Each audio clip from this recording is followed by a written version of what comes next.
चलो डिस्कस करते हैं 22 जैन शिफ्ट 2 का क्वेश्चन नंबर 31।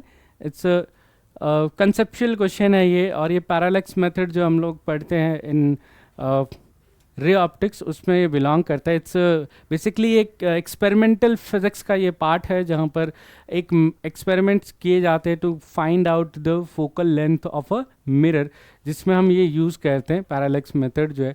अब इस एक्सपेरिमेंट को आप पढ़ोगे तो इस एक्सपेरिमेंट में हमें क्या करना होता है, दो रियल इमेजेस को फॉर्म करना होता है, और उन दोनों में हमें देखना होता है कि कोई साइड, राइट साइड और लेफ्ट साइड से देखने में कोई डिफरेंसेस नहीं दिखना चाहिए डिस्टेंस में जब तक।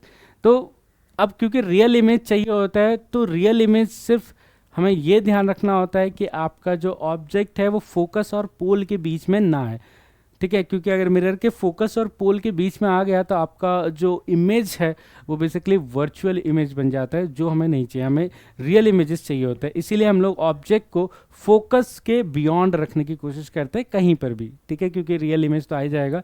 तो जो भी ऑप्शन में फोकस के बियॉन्ड है, इसमें लिखा ना object should always be placed between focus and center at a point, ये सही है, at a point beyond the focus of the mirror. That will be our correct answer for parallax method to get the two real images हमें beyond focus रखना पड़ते हैं, ठीक है।